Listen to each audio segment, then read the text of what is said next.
Good afternoon. Welcome to Ripples Rising. We are in front of Beaver Lake, and the ripples are moving a little bit today, a little bit windy here in Beaver Lake, Northwest Arkansas. I'm proud to have Marla Roberds with me today. She spent more than 4 decades in the natural health care field. She handled patient management, myofascial and weight loss programs for Roberds Chiropractic Clinic, and also taught workshops on health and wellness. Additionally, Marla was a co-producer and co-host of Second Opinion, a syndicated radio program addressing healthcare needs, facts and fallacies and wellness, and co-produced Stars for Chiropractic, a fundraising organization supporting the care provided by Oak Haven and Kentuckia Children's Center. She authors some articles for multiple websites and newspapers on natural health care and was voted Chiropractic Woman of the Year by the Tennessee Chiropractic Association Women's Auxiliary, where she served as president. She most recently, I know Marla through Simplicity Real Estate. She's now doing some real estate. She buys houses, fixes them up, and sells them. They updates them and makes them so beautiful and everything. And today we're going to be talking about dealing with the stage 5 dementia, stage 5 plus dementia patient, her husband, a loved one, who was also narcissistic, yes. And we know what that word is nowadays, narcissism, and it's pretty difficult. So welcome, Marla. Thank you for having me, Jackie. Yes. I'm happy to be here with you on this gorgeous day. Gorgeous day. Out here by the lake. And I just got to say, my goodness, we just saw a buck and doe deer coming this way, swimming across the lake toward us. And they saw us and they like, ooh. So they swam back across the lake. So I've never seen anything like it. No. It was pretty impressive. Impressive. So our takeaways today is how to work with your loved one who's got dementia, and also some things to know and learn about safety issues that you may not be privy to until it's too late also. How's Right, that? and I think that too late was the key Too as late. far as those things went. Yes, as far as Yes. safety goes. So let's And start in, yes. So my husband and I had been married a very long time. Mm-hmm. I'd known him 54 years. Wow. We were married 49 of those. This would have been 49 in September of this year. And the onset of Alzheimer's was slow, and in 2020 hindsight had happened much earlier than we had realized. Mm-hmm. You don't notice it because this is a guy who never remembered anybody's name or, how to get someplace unless he was in the woods. Okay. So you kind of just say, oh, he forgot again. He forgot. Don't worry, I'll take care of it. I'll take care of it. I'll take care of it. And that's when you're in a narcissistic relationship and you are not the narcissistic person. That's what you spend a lot of time doing, is taking care of and finding out what went wrong and what did I do and how do you fix that? And it couldn't have possibly been him because it was never him. Never him. So how do you deal with that? And now all of a sudden we have somebody who has no memory, Yeah. who has no patience, who continuously repeats himself on a particular subject. We would call it dad's in a loop again.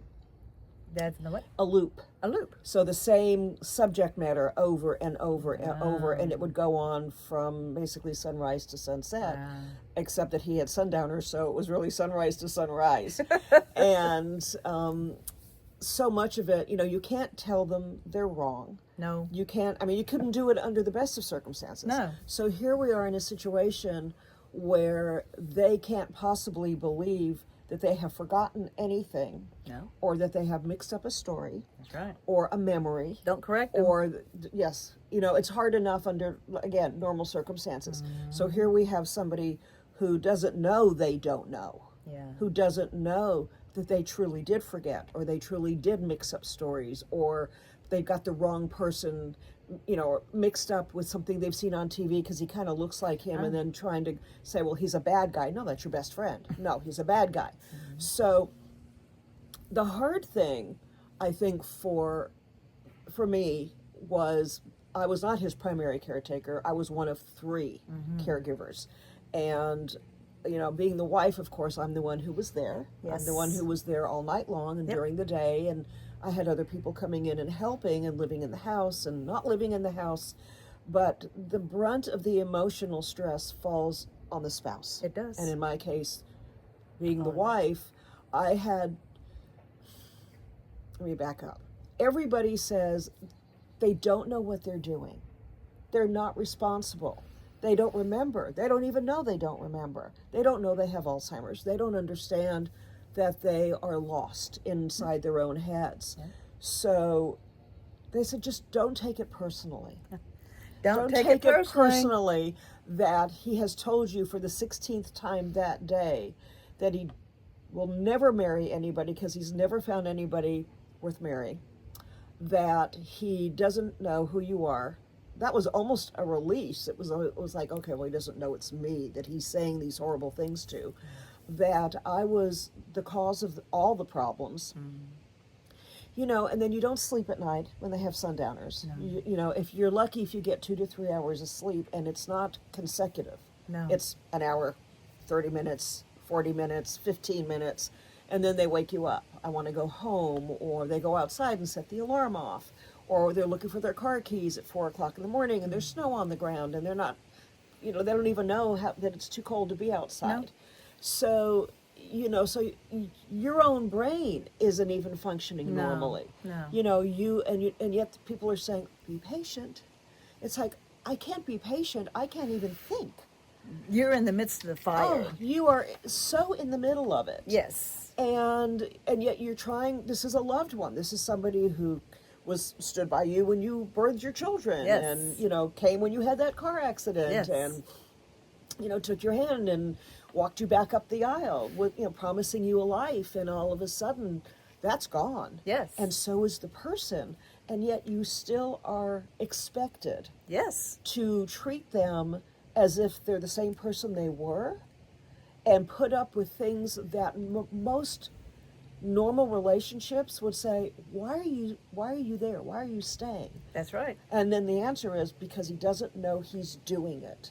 But it doesn't make it any less painful. It does not. It makes it, and then again, you're exhausted, you're not eating well. You know, at this point, my blood pressure was high, the thyroid was shot, you know, the cholesterol was through the roof, the stress, you know, that the caregiver goes through, and the environment, their internal environment is as crazy as that person's more so because you're supposed to be sane. You're the yes, same person. You're the same handling one. All this, and this is a very important point is that the caregivers, we must take care of ourselves first so we can continue taking care of that person. And that's the bottom line, is when, you know, I lost my son in 2019 to cancer at 37 years old. And my husband was already in the early stages of Alzheimer's. But we didn't really notice, and we were so busy taking care of Ben, we didn't know that he was there. So when Ben got sick, I felt guilty getting my hair cut. I felt guilty going to get my nails done. I felt guilty stopping, you know, not going to the hospital for 20 minutes. And my girls would come in, my 2 daughters, and they would say, Mom, go. We've got this. Get out. Right. So I learned a lot from that. You have to take care of yourself. I wasn't exercising. I wasn't eating right. I wasn't sleeping. We were sleeping in the hospital. We were sleeping in waiting rooms, you know, pushing 2 chairs together for weeks at a time. You know, so what I learned from that was that nothing is going to change if I go work out for an hour. No. Nothing's really going to change if I go to the health food store and get some good food to eat. Or I go home and take a shower. Or, you know, I go for a walk around the hospital or the rehab center. You have to take care of yourself. Yes. The bottom line is, and I've learned this the hard way because now I'm having to backtrack and take care of myself with much greater problems at a much older age than I did, you know, back in 2019. You know, things slow down, things change. So don't feel guilty about going and getting that haircut, doing something nice for yourself. Go get a massage or a reflexology. Get adjusted. Go get some acupuncture or whatever you need. Go out for dinner with your girlfriends. Have a glass of wine if that's your thing. Go eat that pizza. Take care of yourself. Take care of yourself. First. Yeah, that's the first thing, because you cannot take care of anybody, and you can't deal with the onslaught of emotional stress and abuse that many Alzheimer's patients seem to just throw around like Halloween candy. Halloween candy, You know, because and they're going to bite you first yes, because you're the closest. that's right. I was bit first with my dad. Yes, You're bit first with your husband. right. Because you're the closest. You care the most, and they bite you first. Right. And they bite you the most. Right, and it's always your fault that they bit you, Yes. which is crazy because, and that's where that narcissistic personality comes in. Yes. But it's important to understand that yes, they don't know, but it doesn't mean you have to take the abuse. And the way you get around that, since it's there 24/7, is to take a moment, find somebody who can sit with your spouse or your parent or whoever it is, and go do something nice for yourself. Take an hour and let your brain just go, this is what normal's supposed to be like, or as close to normal as possible. Get caught in traffic. You know, go sit at a coffee shop and have bad coffee because, I mean, it's better than the alternative. It is. And, you know, and engage your friends. Engage your friends. Your friends want to help They you. do. Pick up the phone or to do the text, but I like Ask pick for up help. the phone. I am hurt when I've learned something's happened and I'm not called, that I want to help. People want to help. Right. But we got to be asked. We don't know what to do. Right. We got to be asked. Right. And so don't forget to ask. Actually, if somebody says, be an asshole. I've heard that before. Great Be an word. asshole. Yes, it is important to be one of those. You know, what I didn't do with Ben, because we depended on family, but what I did do with my husband was pick up the phone and call his best friend and say, I need 2 hours. Can you come just sit in the rehab center or sit in the hospital with him? Keep him company, because he recognized people. Yes. He didn't remember who they were. Yes. He just knew that he knew them. And I said, just come and sit with him so I can go home and take a shower, wash my hair, and I'll come back. Simple. You know, just simple things. Yeah. So you have to take care of you. You don't have to put up with the abuse. It was very easy to get into fights Yeah. because you're not dealing with A same. a reasonable, rational person. So let's talk about that, Okay. because it doesn't help to argue with that person. No, and you find yourself I found myself doing it because I'm being reasonable in a situation, and it's not even like you're dealing with a child. No. Because a child, you can just say, this is what happened, this is how you deal with this, and if you can't behave yourself, I'm going to put you in timeout. Yeah. You can't do that. No. You know, and you can't explain it to them No. in such a way For that them they to- will understand It doesn't matter. No. So you just have to For your own sanity, try not to fight. don't fight, don't argue. It doesn't matter. No. But I would oftentimes go off into a room and just cry, or turn on the TV and watch something mindless, or put my earphones on, because otherwise you're going to get involved in them. in their world, and you have to meet them in their world. Yes, but you don't you have do. to fight them in their world. That's right. Because you're never going to win. Never. You're never going to win. It's No. never going to be resolved. You're going to have the same conversation, if not tomorrow, in 2 days, or 2 minutes, 2 minutes, 2 hours. same argument. Yeah. Don't do that. Yeah. Don't go there. Don't go there. And again, it is one of the hardest things as a caregiver you're going to have to be able to do, is act like everything's normal. And really, people who have been there don't expect that from you. Yeah. So don't beat yourself up if you can't do it. Don't, don't punish yourself for not being the perfect wife or the perfect husband or the perfect daughter or the perfect, son or whatever it is, because there is no way to be perfect in a situation like this. You have to just take it moment by moment by moment. And you just we are pray. so much on the same page. You just because, pray that you Pray. get through the day and that you'll get a couple hours sleep. I remember, I started to interrupt you, Marla, but That's okay. a moment I remember, and I've kept that paper. I wrote all large, you're teaching me not to care about you. You're Yeah. teaching me not to care about you. Right. That's what I was learning, not to care. If I care less, I won't be hurt so much. You won't hurt. And that's the protective mechanism that goes up, is that you remove yourself emotionally from this horrible situation so that you don't hurt. Yeah. But it's like, I was talking to my acupuncturist the other day, and I said, I'm really mentally in a good place about losing him. Yes. And I said, but I just don't feel like the rest is caught up. He said, oh, your body, your brain's going to get there a lot sooner than your body is. Yeah. Once the damage has been done, yeah, you're going to have to now heal. So it was a process of you getting there. It's going to be a process for you to heal. Exactly, coming right back out of it again. Yeah. So the important thing is to have patience with yourself, especially because you can't always have patience with the person you're caring for. And all the caregivers in the world, like you said, the one who's going to get the brunt of it is always going to be the one who's closest. Yeah. Because they recognize. Even Yes. if they say they were never married to you, Yeah. or they don't know who you are, there's something innately familiar that they understand. Yeah. And that's kind of what happens. Wow. Let's move on to about some of the safety precautions, because your husband failed numerous times under care, in whether at home or different rehab or nursing home or assisted living places. All of the above. All of the above. He started falling at home, and we were always very careful about who was with him and where he was going to be. And he was still relatively mobile. And, we were still going out to lunch and dinner with friends, and, we'd go for drives or just take a walk on the property.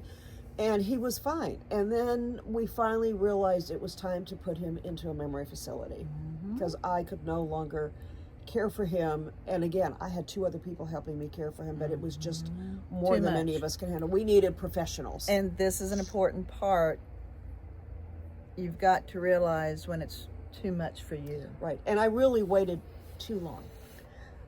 But I felt guilty, because there would be those moments where he would look at me and know exactly who I was and carry on a rational conversation. And it's like, how can I put this man into a memory care facility? He will hate me. Yeah. And then 2 minutes later, he didn't know who I was. And my criteria was, when he didn't know who I was anymore, on a more consistent basis, it was time to move him someplace where not only he would be safe, Right. but I would be safe. Right. So we moved him. His caregiver stayed throughout the day. They had somebody with him in the evening. And then right before bedtime, he was wandering, trying to go through doors, trying to find his way out. Now, I was already home. I get a phone call. He's fallen and he's broken his hip. How long had you been at that place? 5 hours. 5 hours. 5 hours. And I said, what happened? And they tried to explain that there was a caregiver following him, which she should have been next to him. Yes. She should have had hands on him. That's right. But he was relatively mobile. My guess is what happened is he got frustrated because he didn't know where he was. And he was going left, and then he went right, and then he dropped. And he fell right on his hip, broke his hip, had the hip replaced, did the surgery, stayed in the hospital, and that was a nightmare, because this is a man in our situation who never took medication. He had nothing else wrong with him. He had he was 84, no high blood pressure, no heart disease, no, sugar problems, nothing, because he was a product of his product as a natural health care provider. And, he was on all the nutrition and all the supplements and all the things, and so he was relatively healthy, except for the Alzheimer's. Yeah. So here's a man who now is in surgery. He's under anesthesia, which makes them even more confused and more crazy, and they have a tendency to become combative. Yes. Because they don't understand what's going on. So somebody comes in and starts doing things, he would grab them and say, what are you doing? Because he didn't even remember he'd broken his hip. Oh, yeah. So from there to rehab. He was at rehab less than 12 hours. He was in his wheelchair with a caregiver there, the one that I was paying to be there. He tries to stand up, doesn't remember he can't, falls again, dislocates the hip. Back to the hospital, where they had to do surgery because they couldn't just pop it back in because of the way it dislocated. Oh, my word. So, another week in the hospital, back to rehab, Oh. where he finally gets dismissed from rehab, but now the first place where he originally fell won't take him back because they said he was combative, and it was in the notes. And I said, he was having an allergic reaction to the anesthesia. This is a man who's never been on medication. And then they put him on an antipsychotic to try to calm him down, which of course made him more psychotic. Yes. Was that Ativan? So they had him on, Ativan. no, it wasn't Ativan. Ativan actually kind of calmed him down, but then it would push him the other way. That's right. He had a total reverse reaction, adverse reaction to the Ativan. Yeah. I'm trying to remember what it was, but it was an antipsychotic. Yeah. So that was not good. No. So we found a place that would take him. Okay. They said, he's got Alzheimer's. Of course he's going to be combative. And then he might not be, and then he might be really nice. And I mean, it was a much smaller local facility. Now, keeping in mind, this were is excited all... that that's a smaller place, and they understood what he was, Absolutely. So, yay! Yes, and it was great, but keeping in mind, this is all out of pocket. No, man. All the caregivers, all of the a lot of the rehab, because they only give you so many visits, and we had to stay longer because he was a male Alzheimer's patient, and there were not enough facilities, and there were not enough of the properly trained people at any of the facilities except the actual Alzheimer's places, and obviously the first one not so much. That we had to wait to find him a place. I've probably called 8 places in town. Wow. So he goes there. He's there overnight by himself. They have monitors in the room where if somebody gets up, a light goes off and they know to go check on them. Yes. They have a 7 a.m.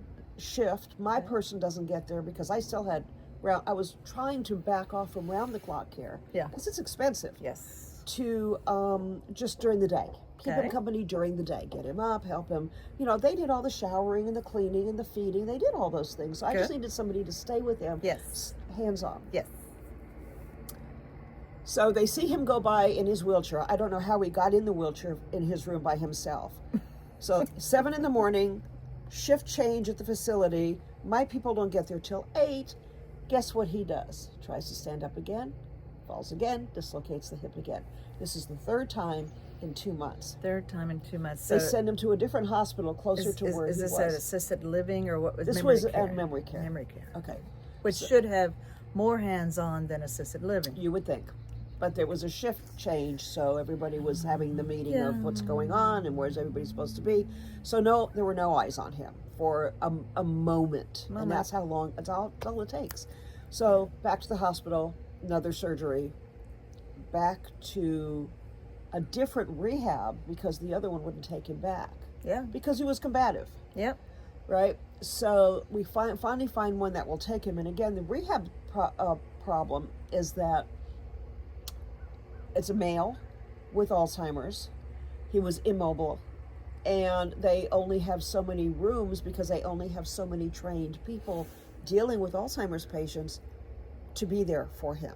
Yeah. So and that's really a big problem because there aren't enough skilled nurses in Alzheimer's care. They don't pay them enough. And they don't train them. And so they get impatient with them. They do things without asking permission. That's right. And you have to do all of these things. Yes. And I was there every day and sometimes at night and and there were still people that I was paying and we're both sitting in the room. Yes. So found a place, put him in rehab. The company that I had hired earlier on to do caregiving sent somebody who was not qualified to be there. He had not worked in over a year. He was a trained caregiver, but he was not trained. He did not know he was coming into a facility where it was going to be an Alzheimer's male. Wow. My husband fell, dislocated the hip for the 4th time. How old? And never recovered from that. How old was that caregiver? He couldn't have been more than 20. More than 20. Maybe. Not more than 20. Not more than 20.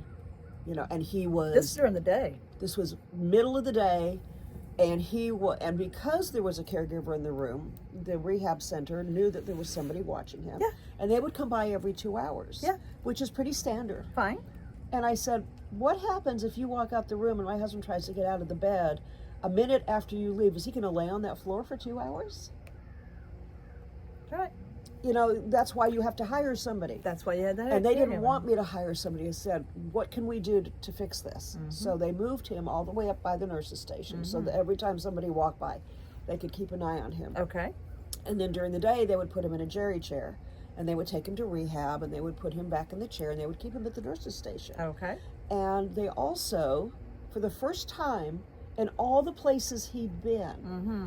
they lowered the bed all the way to the floor so he couldn't try to sneak out and try to walk and fall. And they put a big mattress next to it. Oh, what a concept. And I thought, why hadn't they done this right from the get-go? From the get-go. But of course, my biggest question is, why don't wheelchairs in these circumstances have a way to buckle a patient in? Right. Had he been buckled in, he Buckled wouldn't in. have fallen at least two of the times, because he was in a wheelchair 2 of the times when he fell. So why are they not being buckled in It a wheelchair? is against the law Against the to law. restrain an Restrain. adult. As well as like the bed rails up, where that's against the law too. Well, I do know that in the hospital, obviously they did, and they did have to restrain him to keep him from pulling out his IVs, because he didn't know what they were. He was pulling them out. It's a mess everywhere. Yeah. And they have to, as soon as he is conscious or coherent enough to understand not to do those things, they have to undo the restraints. In a rehab facility or a nursing home, you can sign a waiver, Okay. but most of them don't offer it because they don't want the liability. So it's a liability issue for a facility. Why is it a liability issue for a facility when you've got to put on your seatbelt and you go in the car, put on your seatbelt in an airplane, put on your seatbelt in anywhere for safety, You strap a baby in strap for a their own baby in, safety. car seat, and you Stroller. can't strap a fall risk patient. You cannot strap a fall risk patient into a wheelchair. No. Wow. No, and that's a problem, because they need it as much as that baby needs it. Yeah. To not crawl out and climb over and fall and hurt themselves. I mean, Crazy. he fell 4 times in 2 months. Oh wow. And of course, every time an Alzheimer's patient falls and goes under surgery and gets medicated, it just they progressively disappear more and more until he finally did. Yeah. And the other sad thing is, because in our situation, my husband was very pro-health conscious. Yes. He was proactive when it came to his health. Yes. He was on all these nutritional products, which is why he was in such great shape. Yes. Except for the brain. Yeah. But that also ran in the family. And he'd had head injuries. He played football when he was younger. Okay. It had some really bad automobile accidents, and I think it all just catches up. Mm-hmm. But in this case, it runs in the family because we're seeing it in other family Okay. members now. But I had to get permission and have letters written and have all of his nutritional products packaged up in these little packets so that they could give them to him, like at his meals. And I've known him since we met in 1971. Yeah. And I cannot tell you, in all of that time, I don't think I ever saw him take a medication No. or a drug for anything. He just wasn't that guy. No. And I couldn't give him the nutrition, so he goes cold turkey off of everything that's been keeping him well. Yeah. And now he's on all this medication, and his no. body's just freaking out. Yeah, his body's freaking out. No, my On top of everything else. Yeah, my husband and I, we take supplements. My husband's really big on supplements. I take a lot of supplements. He takes tons of supplements. Supplements, you got to figure it out. You got to know what you're doing. But when you put these drugs and narcotics and anesthesia, it's going to wig your body out. It does, he just He's such a pure, clean body. yeah, and it just really it really freaked him out. And then they give you something because what they give them causes them to become constipated, so they have to give them another drug for that. That's right. And then that drug causes something else, so they give them another drug to keep them from being nauseous. That's right. And it's drug after drug after drug, and he got caught in that loop. Yeah. And the more he was in that loop, the faster he went from a stage 5 to a stage 7, and then he died. Wow. And it happened so fast. And What time frame are you talking about here? from Going in the memory care to when he passed? he went into memory care on April the 10th. Uh-huh. He died on July the 20th. From May, June, July. 3 months. Wow. In There you 90 are. days, he was gone. Wow.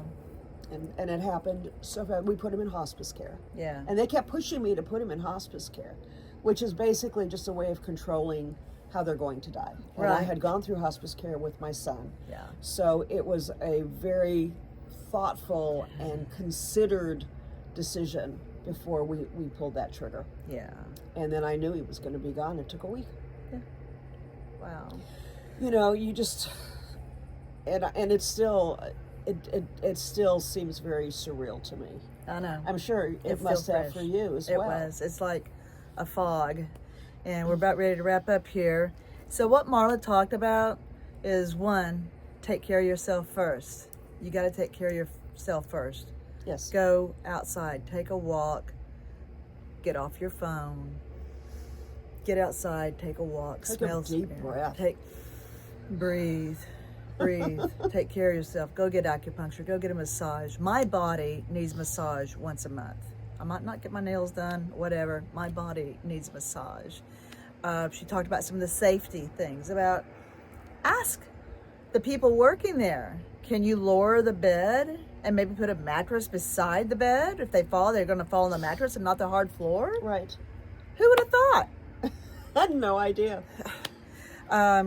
So part of what she's talking about is my book, Caregiver Scare Takers. Her story's not in my book. My book was already published previously, but Exposing Fraud in Senior Care. You can go to my website, caregiverscaretakers.com. You can go to Ripples Rising TV on YouTube. We'll be on Roku. And what today is about, one, taking care of yourself. Look for the safety features. Know what kind of questions to ask.